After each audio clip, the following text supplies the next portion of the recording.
सोच पा रहे हैं ब्रिगेडियर रमेश जी, नोएडा से। आप?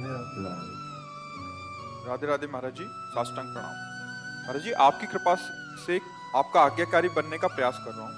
चूक हो जाती है पर प्रयास में कमी नहीं होती। महाराज जी, दो पहलुओं पर अपने निर्णय पर शंका हो जाती है। पहला है महाराज जी, जब भी दान क्रिया होती है, किसी को दान देते हैं, तो भाव ये होता है कि भगवान की दी हुई संपत्ति भगवान को अर्पित हो रही है। पर जब ट्रैफिक लाइट पर छोटे बच्चों या बड़ों को कुछ देना होता है तो लोग बोलते हैं कि आप उनकी आदत बिगाड़ रहे हो, आपके द्वारा दी हुई धनराशि का उपयोग वो गलत भी कर सकते हैं। महाराज जी, पर हमारा भाव ये रहता है कि हम तो वो वस्तु अपने भगवत भाव कर आपको लोगों के भाव देखने, अपने भाव देखने, अपने भाव देखने ना। लोग तो कुछ भी किसी को भी कह सकते हैं। लोगों का निर्णय ठीक थोड़ी होता है। लोगों का दर्शन है अपना अपना, उनका दर्शन है।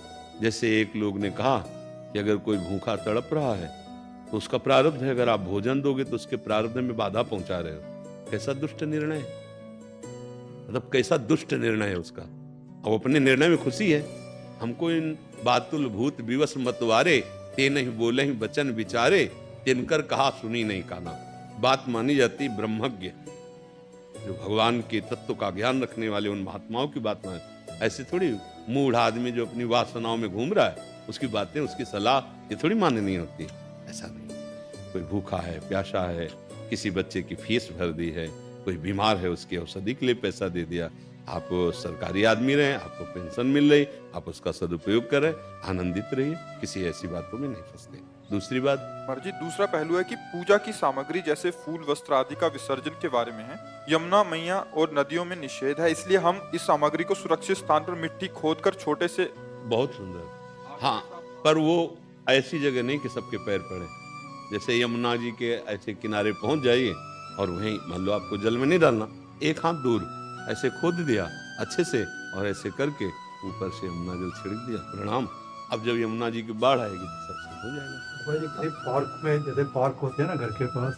नहीं नहीं, हम पार्कों के लिए नहीं करेंगे। नहीं नहीं, पार्क कोई सुरक्षित स्थान होते हैं, वहां सब घूमते फिरते हैं ना। तो यमुना का पावन तट है, तो हम यमुना के पावन तट या गंगा के पावन तट या किसी विशाल पवित्र सरोवर के तट पर हम खोद करके और अंदर डाल देते हैं और प्रणाम कर लेते हैं। अब उसके ऊपर कोई चले हमारी बात, हम तो उनको पावन जगह पर पार्क कोई घूमने फिरने का स्थान हो, कोई तीर्थ नहीं है, वो कोई पावन नहीं है। भगवत प्रसादियों को एकत्रित करते रहो, और जब कभी वृंदावन आना हो या कहीं भी आना हो, बहुत दूर दूर तक यमुना जी की खाली रेत पड़ी है, दो हाथ रेत ऐसे करी, लकड़ी से ही कर ले और फिर विराजमान करके ऊपर से कर ले, बढ़िया रहेगा, ठीक रहेगा ना।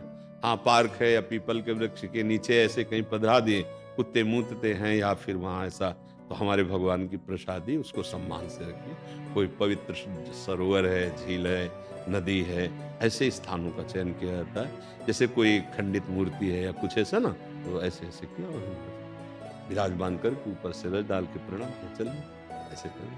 हरि की प्राप्ति कब और कैसे है? कब ये तो हरि जानते हैं, क्योंकि उनको मिलना है, लेकिन कैसे होगी ये हम जानते हैं। गुरु प्रताप से ये हम जानते हैं। जिसने सर्वतो भावेन, एक भरोसो, एक बल, एक आस, विश्वास, एक राम घन श्याम हित, चातक तुलसीदास।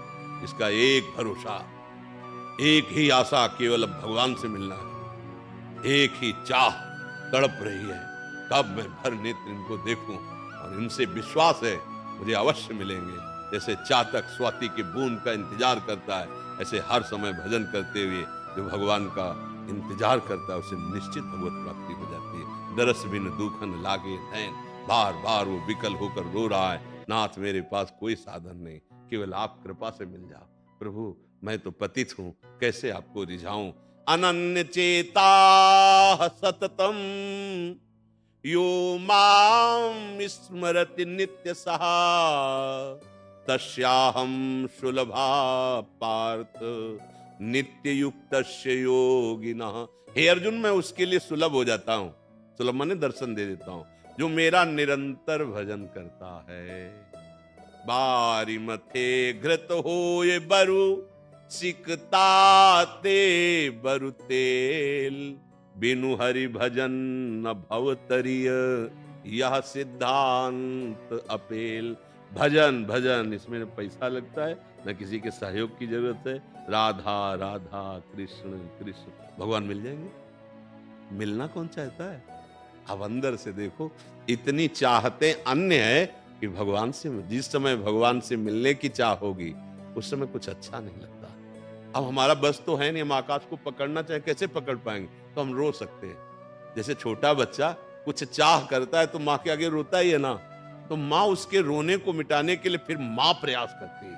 ऐसे ही हमारे प्रभु जब हमें देखते हैं, रुदु सुश्रम राजन कृष्ण दर्शन लालसा, ये रो रहा है मेरे मिलने के लिए, फिर वो इतने करुणामय हैं कि वो उसको अनुभव करा देते हैं। वो चाहे तो प्रगट दर्शन दे दें, वो चाहे हृदय में दर्शन दे दे, पर ये चाह तब होती है जब कोई अन्य चाह न रह जाए। अगर अन्य चाहे हैं तो साथ में भगवत मिलन की चाह नहीं होती, पक्की समझ लो। एक ही ऐसी चाह है, इस चाह के आने के बाद फिर कोई चाह नहीं रहती। देखो, हम तो बड़ा सरल भाव से आपको समझा रहे हैं। एक बच्चा बच्ची यदि शरीर आसक्त हो गए, जिसे प्यार कहते हैं, तो दोनों अगर सच्चाई से आसक्त हो गए तो मरना पसंद करेंगे, बिछुड़ना पसंद नहीं करेंगे। अगर उनको लगा कि मैं बिछुड़ जाऊंगा तो दोनों अपने शरीरों का त्याग कर देते हैं। कितने ऐसे उदाहरण हैं। असत शरीर, वो जानते नहीं एक दूसरे के स्वरूप को, असत शरीर से प्यार किया तो प्राण तिनके के समान हल्के हो गए, और हम सच्चिदानंद से प्यार करते हैं। जरा देखो हमारी हालत क्या है। ये सुविधा, वो भोग, ये चाहत, वो चाहत, मतलब कुछ अभी गड़बड़ है।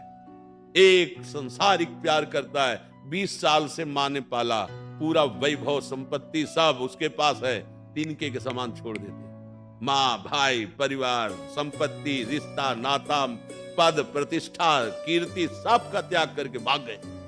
नहीं भाग जाते?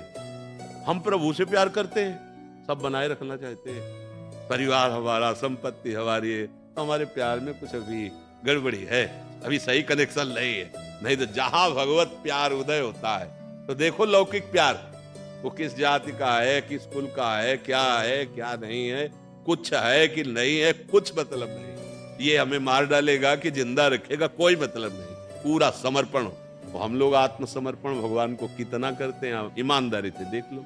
थोड़ा सा प्रतिकूलता दुख पड़ी तो संशय हो जाता है, भगवान है भी कि नहीं है, हमें प्यार करते हैं भी कि नहीं, पता नहीं हमारा भजन सही है कि नहीं, कितने संशय हो जाते हैं। और वो दोनों छोड़ के निकल पड़ते हैं। हमें कई बार मतलब जैसे चिंतनीय विषय होता है ना, यार इतना ही प्यार भगवान से हो जाए अगर, तो भगवान मिल जाए। भगवान कैसे मिलते हैं? प्रेम से मिलते हैं। प्रेम कैसे प्रकट होता है?